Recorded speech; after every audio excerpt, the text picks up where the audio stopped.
Hello, good morning, नमस्कार। आज के लेक्चर में हम सीखेंगे सिस्टमैटिक सर्कुलेशन के बारे में। कार्डियोवैस्कुलर आपका ऑलरेडी आपका चैप्टर चल रहा है, जिसके अंदर आज का हमारा टॉपिक रहेगा systematic circulation and root of circulation, right.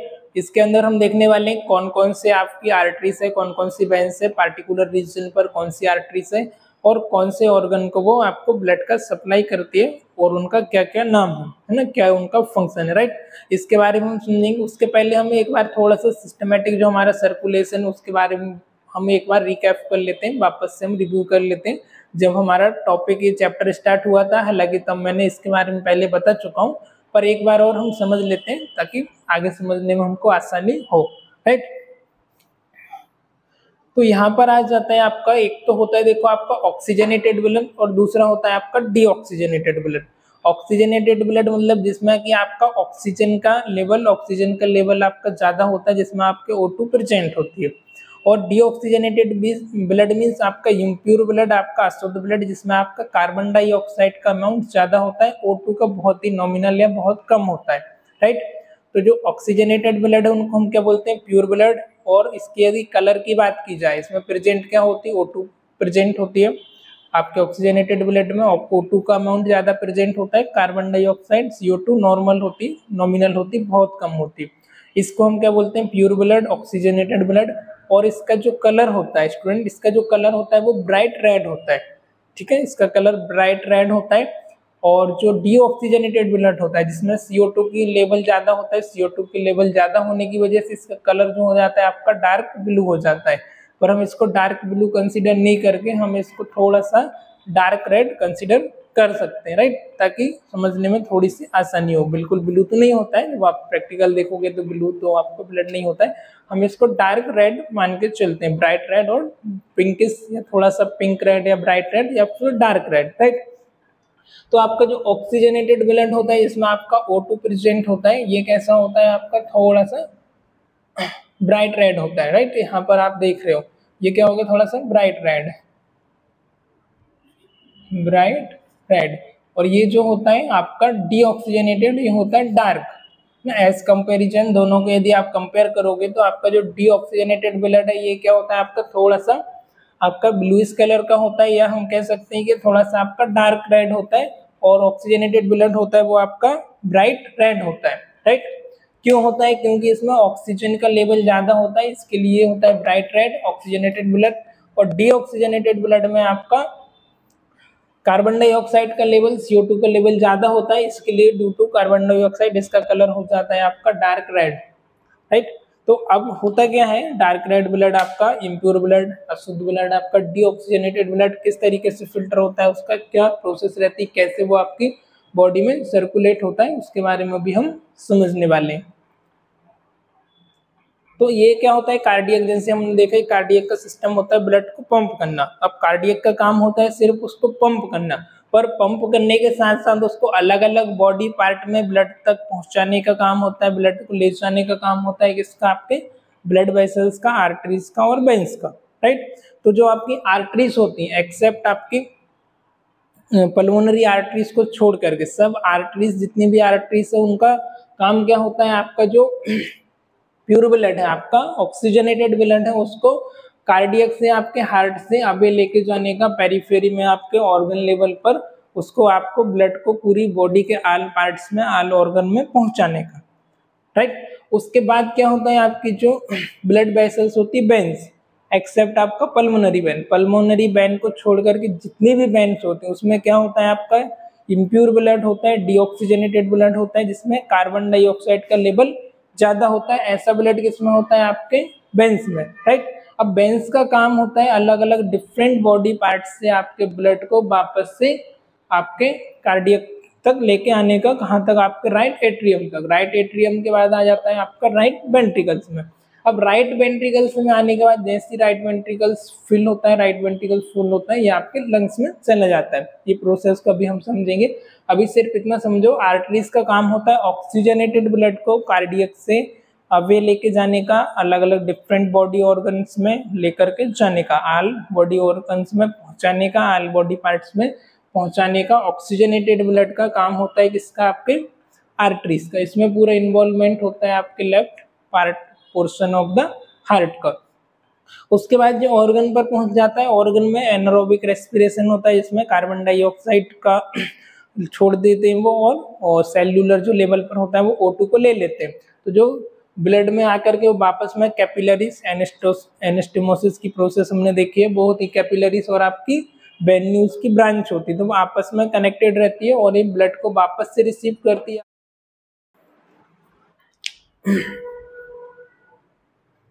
तो अभी तक के लेक्चर में हमने सर्कुलेटरी सिस्टम के बारे में समझा, सिस्टमैटिक सर्कुलेशन कैसे होता है उसके बारे में समझा। अभी हम देखने वाले कि कौन कौन सी आर्टरीज उसमें इंक्लूड होती है और उनका पार्टिकुलर नाम क्या है, और कौन से रीजन पर कौन से ऑर्गन को, कौन से बॉडी के पार्ट्स को वो ब्लड का सर्कुलेशन करती है, ब्लड के सर्कुलेशन को वहां तक पहुंचाती है। ओके, चलिए तो हम शुरू करते हैं। सबसे पहले आ जाता है आपका असेंडिंग एरोटा, राइट। हमने डिसेंडिंग एरोटा के बारे में समझा था, उसी में से एक आपका पार्ट होता है असेंडिंग एरोटा, है ना। जैसे कि आपकी एरोटा होती है जिसमें कि आपकी इस तरीके से होती है, जिसमें आपकी आर्च होती है, राइट। यहाँ आप देखोगे इस तरीके से 3 आर्च होती है, आर्क ऑफ एरोटा। ये हो गई आपकी असेंडिंग एरोटा, ये हो गई आपकी डिसेंडिंग।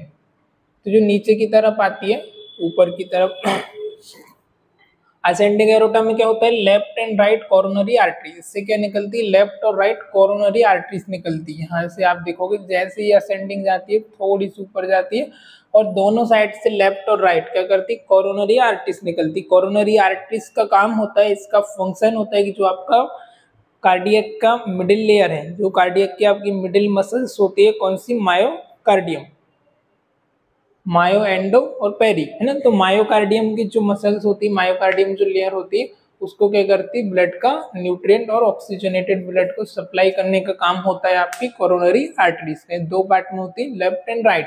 इसका लोकेशन क्या होता है आपके हार्ट, जस्ट आपके जैसी असेंडिंग एरोटा निकलती है वहीं से इनकी ओपनिंग होती है, वहीं से इनका ओरिजिन पॉइंट होता है। Hope you understand. नेक्स्ट आ जाती है हमारी ब्रेकियोसेफेलिक ट्रंक। अब आर्क ऑफ एरोटा है, ये जो आपकी आर्क ऑफ एरोटा है ऊपर, ये फिर आगे जाके फर्दर 2 पार्ट में डिवाइड होती है ना, अलग अलग ये 2 पार्ट में इसका डिवीजन हो जाता है, लेफ्ट और राइट में ना। लेफ्ट और राइट सबक्लेवियन आर्टरीज में इसका डिवीजन हो जाता है, और उसके नीचे जब रहती है आपकी कॉमन कैरोटिड आर्टरी में, और उसके बाद फिर इसका डिवीजन होता है, तो राइट कॉमन कैरोटिड आर्टरी और लेफ्ट कॉमन कैरोटिड आर्टरी में इसका डिवीजन हो जाता है। तो समझ लेते हैं हम ब्रेकियोसेफेलिक आर्टरी, ये किसमें होती है, आपके right side of the hand and neck. ये किसको ब्लड का सप्लाई करती है, राइट साइड ऑफ हैंड, आपके हैंड के राइट साइड में, देन नेक में। नेक का जो रीजन है और राइट साइड ऑफ आपका हैंड का रीजन है, उसमें ये ब्लड सप्लाई करने का काम करती है, कौन सी, ब्रेकियोसेफेलिक ट्रंक। उसके बाद आती है common carotid artery, right. Common carotid artery आती है, ये भी आपकी लेफ्ट और राइट रहती है। ये किसके, राइट जो अपर आपका लिम्ब है उसमें ब्लड का सर्कुलेशन करती है, ब्लड को सप्लाई करने का काम करती है। फिर आती है राइट सबक्लेवियन आर्टरी, जो आपकी क्लेवियन है उसके नीचे आती है राइट सबक्लेवियन।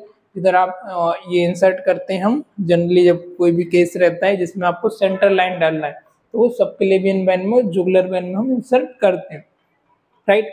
तो सबक्लेवियन आर्टरी वही होती है right side of the head and neck. इसका फंक्शन होता है आपके राइट साइड के हेड और नेक वाले पार्ट में ब्लड को सप्लाई करने का, राइट। उसके पहले हमने कौन सी देखी थी, ब्रेकियोसेफेलिक, जिसका क्या होता है right side of the hand and neck, और इसका क्या, left side of the hand and neck. तो दोनों का अलग अलग इनका फंक्शन होता है। उसके बाद आती left common carotid artery, right common देखिए, उसके बाद आ जाती लेफ्ट, ये क्या करती है, लेफ्ट अपर लिम्ब में ब्लड का सर्कुलेट करती है, राइट। उसके बाद आती है लेफ्ट सबक्लेवियन आर्टरी, इसका भी फंक्शन सेम होता है। उसके बाद आ जाती है आपकी थोरेसिक एरोटा। थोरेसिक मतलब थोड़ा सा जैसे नीचे आएगी, अभी तो हमने इसका आर्क का देखा, अब इसकी डिसेंडिंग है, जैसे ही थोड़ा सा नीचे आएगी। थोरेसिक मतलब आपकी चेस्ट कैविटी में, राइट। चेस्ट की जो कैविटी है, कार्डियक की जो कैविटी है, उधर आपका ब्लड का सर्कुलेशन हम देखेंगे। जैसे कि पेरिकार्डियल, पेरिकार्डियल जो आपकी कैविटी होती है, एक स्पेस होता है आपके कार्डियक का, उसको क्या बोला, पेरिकार्डियल आर्टरीज। तो जो पेरिकार्डियल आर्टरीज होती है, इसका लोकेशन क्या, पेरिकार्डियम में, कार्डियम की जो आपकी कैविटी है पेरिकार्डियम, वहां पर। फिर आ जाती है आपकी ब्रेकियल आर्टरीज ना, sorry bronchial arteries, bronchi of the lungs, ये किधर आपका ब्लड का सर्कुलेशन करती है, जो आपकी लंग्स की ब्रोंकाई होती है वहां पर ब्लड का सर्कुलेशन करने का, ब्लड को पहुंचाने का काम होता है आपकी ब्रोंकियल आर्टरीज को। उसके बाद आता है ईसोफेजियल आर्टरीज, ईसोफेजियल आर्टरी आपकी ईसोफेगस को ब्लड का सर्कुलेशन पहुंचाने का इसका रोल होता है। फिर आ जाती है mediastinal arteries, mediastinal artery structure of the mediastinum, जो आपका स्टर्नम होता है उसका मीडियास्टर्नम का जो पार्ट है वहां पर ब्लड को सर्कुलेट करती है आपकी मीडियास्टिनल आर्टरीज। फिर आता है पोस्टेरियर इंटरकोस्टल आर्टरीज, कौन सी, पोस्टेरियर इंटरकोस्टल आर्टरीज, ये आपकी इंटरकोस्टल जो चेस्ट का स्पेस है और चेस्ट की जो मसल्स है वहां पर ब्लड सर्कुलेशन करने का इसका रोल होता है। उसके बाद आती है posterior intercostal arteries, same as the अब है ना, ऊपर की जो आर्टरी है पोस्ट इंटरकोस्टल आर्टरी, इसका भी वर्क सेम होता है। उसके बाद आ जाती है आपकी सब कोस्टल आर्टरी, सब कोस्टल आर्टरीज, हाँ ये बता दिया। और superior phrenic arteries, superior phrenic arteries का क्या रोल होता है, superior and the posterior surface of the diaphragm, जो आपका डायफ्राम होता है एक आपकी मसल्स होती है जो कि आपको कार्डियक जब रिलैक्स, सॉरी आपका लंग्स रिलैक्स करता है, एक्सपांड करता है और वापस से रिलैक्स करता है, तब इसका एक रोल होता है उसको ब्रीथिंग में हेल्प करने के लिए, जैसे कि आपका अम्बू बैग होता है आर्टिफिशियल ब्रीथिंग मैनेजमेंट, ऐसे ही इसका एक लेयर होती है, मसल्स होती है ना आपकी चेस्ट कैविटी के वहां पर ना, लंग्स के नीचे, तो इसको हम बोलते हैं डायफ्राम। तो ये डायफ्राम को ब्लड सप्लाई करने का काम करती है, राइट। चलो अब हम इसकी नेक्स्ट वाली देख लेते हैं जिसमें हम देखेंगे एब्डोमिनल एरोटा। तो थोड़ा सा हम वीडियोस को पॉज करके वापस से रिस्टार्ट करते हैं।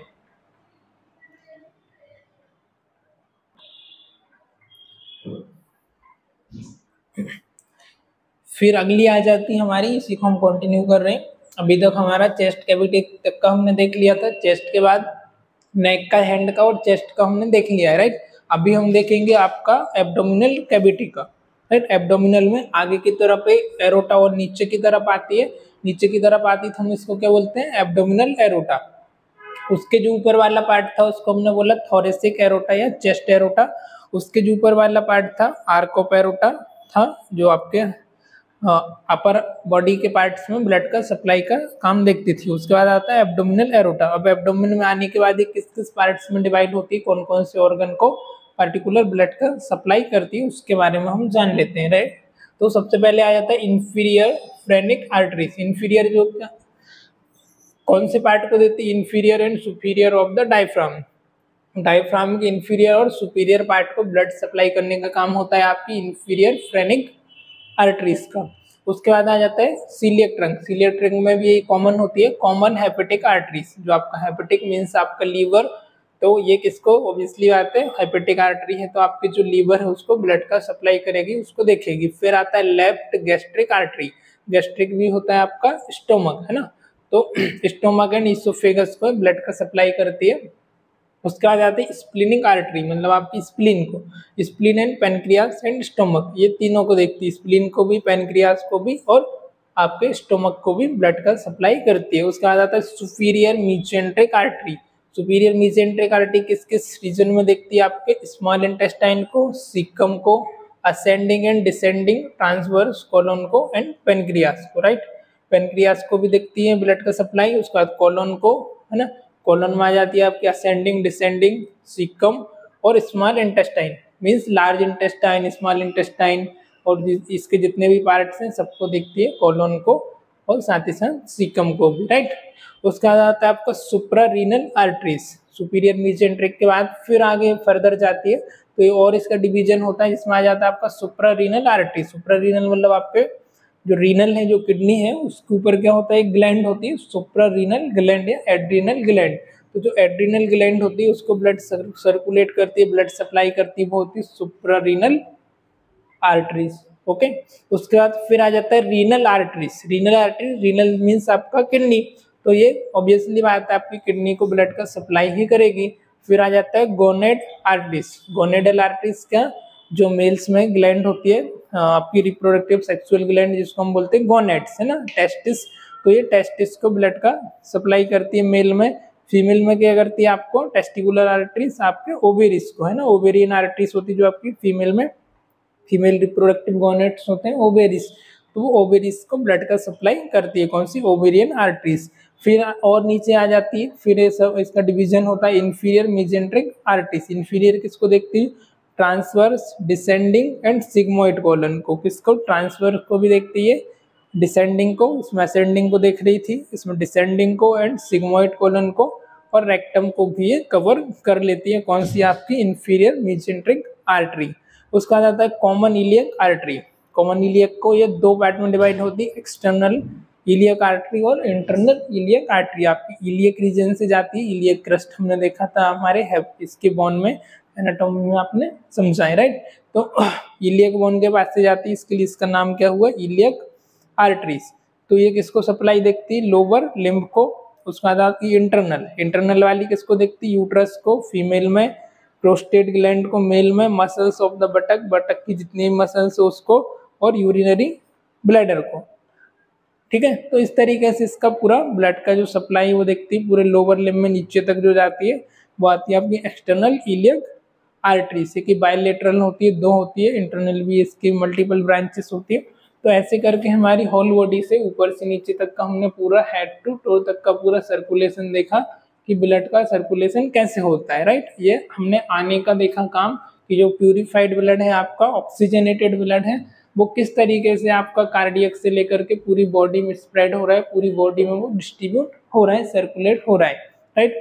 अब इसी की जगह ये तो सब हो गई आपकी आर्टरीज। अब ऐसी होती है सेम आपकी वेन्स, है ना। तो जैसे आपका टिश्यू है ऑर्गन लेवल पर है पार्टिकुलर, ये क्या करती, आपस में इंटरकनेक्टेड रहती और आपकी वेन्यूज और आपकी कैपिलरीज के साथ कनेक्टेड होती है, जो क्या करती, वापस से जो आपका ये आपका कौन सा प्रोसेस बताया था मैंने, वो प्रोसेस होने के बाद, एनारोबिक प्रोसेस होने के बाद क्या होता है, आपका कार्बन डाइऑक्साइड बचती है, तो वो कार्बन डाइऑक्साइड को वापस आपके कार्डियक तक लेके जाती है, आपके हार्ट के आपका जो राइट एट्रियम है वहां तक लेके जाने का काम करती है। ऐसे ही सेम आपका वेंस का रोल होता है, और जो आर्टरीज है उनका रोल्स होता है ब्लड को लेकर के आने का, प्यूरिफाइड जो ब्लड है, ऑक्सीजनेटेड ब्लड है, उसको आपकी बॉडी के अलग अलग डिफरेंट पार्ट्स तक, आल पार्ट्स तक और ऑर्गन तक लेके आने का। सेम ऐसी आपका जो ब्लड वेसल्स है वो वापस लेकर के जाती है। तो it's all about the circulatory system, right. तो ये इसके बारे में हमने सभी के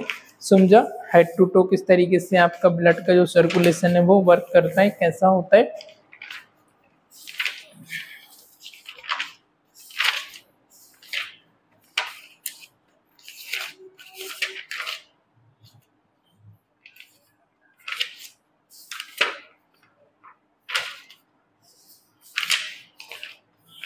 फिर हम देखेंगे disorder of the cardiovascular system अगले लेक्चर में। फिर उसके बाद हमारे कार्डियक सिस्टम कंप्लीट होता है। फिर हम अगला टॉपिक कवर करेंगे जो कहे आपका लिम्फेटिक सिस्टम, ना, लिम्फ नोड लिम्फेटिक सिस्टम। तो उससे पहले आपको एक असाइनमेंट दे रहा हूँ, वो सभी को कंप्लीट करना है। सिस्टमैटिक सर्कुलेशन का आपको पूरा नोट्स बना करके लेके आना है, और उसका डायग्रामेटिक प्रेजेंटेशन विथ साथ ही साथ आपको दूसरा जो आपका असाइनमेंट आपका हेपेटिक या पल्मोनरी सर्कुलेशन, कौन सा, सिस्टमैटिक सर्कुलेशन और पल्मोनरी और हेपेटिक सर्कुलेशन। ठीक है, लिख लो, ग्रुप पर मुझे फोटो चाहिए सबसे, जितने भी लोग लेक्चर देख रहे हैं 2 दिन के अंदर पूरा कंप्लीट करके भेजो।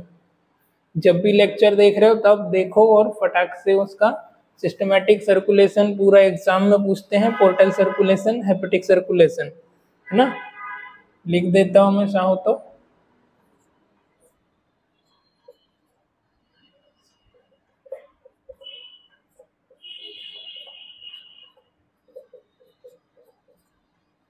सिस्टमिक सर्कुलेशन,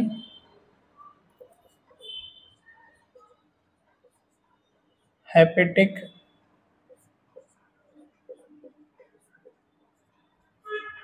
पल्मोनरी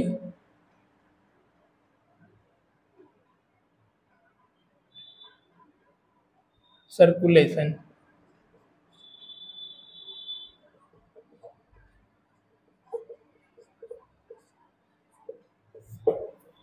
ठीक है, ये पोर्टल सर्कुलेशन, पोर्टल भी कर सकते हो, पोर्टल हेपेटिक पल्मोनरी सर्कुलेशन। ये पूरे के ऊपर आपको असाइनमेंट दिया है मैंने, पूरा विद डायग्रामेटिक प्रेजेंटेशन आपको समझाना है ना, किस तरीके से आपका हेपेटिक पोर्टल सर्कुलेशन होता है। सिस्टमेटिक सर्कुलेशन के बारे में मैंने बताया है, आज पहले लेक्चर में बताया था। पूरा आपको आना चाहिए A to Z, पूरा इसका असाइनमेंट बनाकर ग्रुप पर शेयर करेंगे आप विद डायग्रामेटिक प्रेजेंटेशन, ठीक है।